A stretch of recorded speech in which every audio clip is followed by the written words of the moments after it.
beralih ke Jawa Tengah, Saudara. Seorang pria duduk penuh semangat menyambut para pengunjung Taman Edukasi Taman Pintar yang berada di Jalan Panembahan Senopati, Kota Yogyakarta, Senin 20 Desember. Di samping tempat duduknya, beronggok-onggok buah salak ia tawarkan kepada para pengunjung Taman Pintar. Namun, tak sembarang orang boleh membawa pulang buah salak tersebut, sebab ratusan buah salak itu hanya diberikan kepada siapapun yang sudi membaca puisi di Hari Ibu. Untuk mengetahui informasi lebih lengkapnya, saat ini kami sudah tersambung dengan jurnalis dari Tribun Jogja, ada Miftahul Huda di sana. Halo, Huda. Halo, rekan Firda. Ya, Huda, bisa Anda informasikan pesan apa yang ingin disampaikan oleh pria bernama Boy tersebut dengan cara unik membagikan buah salak kepada pembaca puisi Hari Ibu ini?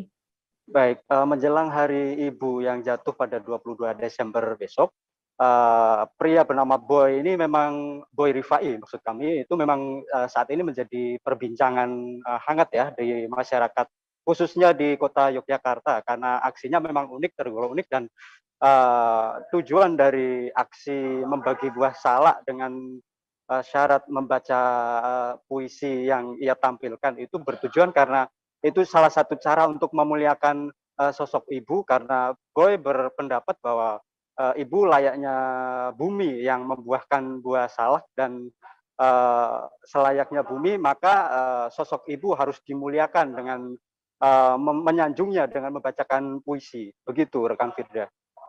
Bagaimana kemudian antusiasme masyarakat sendiri setelah mengetahui adanya perayaan Hari Ibu dengan membaca puisi ini? Baik, sejak dibukanya atraksi itu Senin 21 Desember lalu, memang pantauan kami sampai dengan hari ini banyak sekali antusias masyarakat di kota Yogyakarta yang mencoba untuk membaca puisi, karena memang tidak ada syarat atau batas untuk mengambil buah salak yang diberikan oleh pria bernama Boy ini, Firda. Huda, berapa harinya ini berapa banyak buah salak yang dibagikan oleh Boy Arifin ini?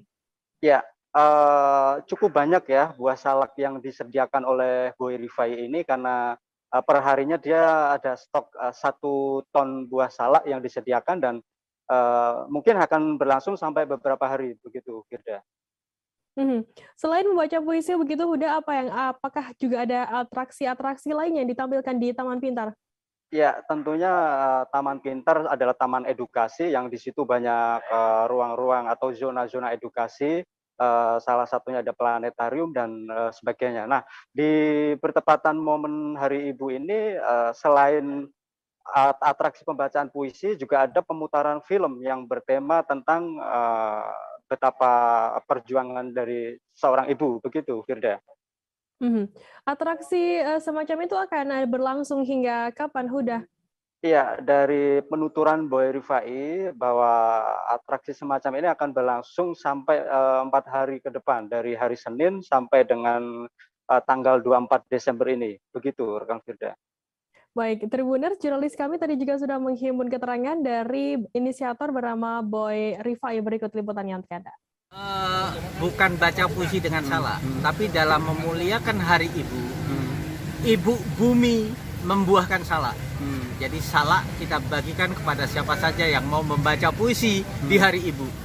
Di dalam membaca Ibu, 93 puisi penyair yang menuliskan tentang ibu akan kita bacakan dan dibacakan oleh siapapun yang datang ke Taman Pintar. Setiap hari 1 ton salak kita bagikan kepada orang yang mau memberi penghargaan kepada ibu melalui puisi. Kita setiap hari memutar film. Nanti jam 3 Sinandong Perawan kita putar. Besok ada Makrifat kita putar. Lusa kita putar Mencari Ibu. Hari keempat kita memutar Sang Nyai. Sang Nyai Ibu Roro Kidul adalah Ibu Bumi. Nah, kita menghargai itu. Dan 20 sampai 24 Watulungbung Culture Resort bekerja sama dengan Taman Pintar mengapresiasikan potensi-potensi dengan adik-adik pesantren, dengan teman-teman Ekoprint. Nah, itu memamerkan sebuah proses untuk memberikan penghormatan kepada ibu. Siap. Apalagi yang mau ditanya? Ini berapa hari, Mas? 20 sampai 24, 20 sampai jam 24. 9 sampai jam 20 malam. Semua pengunjung di Taman Pintar ya? yang mau saja. Yang nggak mau nggak usah. Jangan lupa subscribe, share, komen, dan like ya.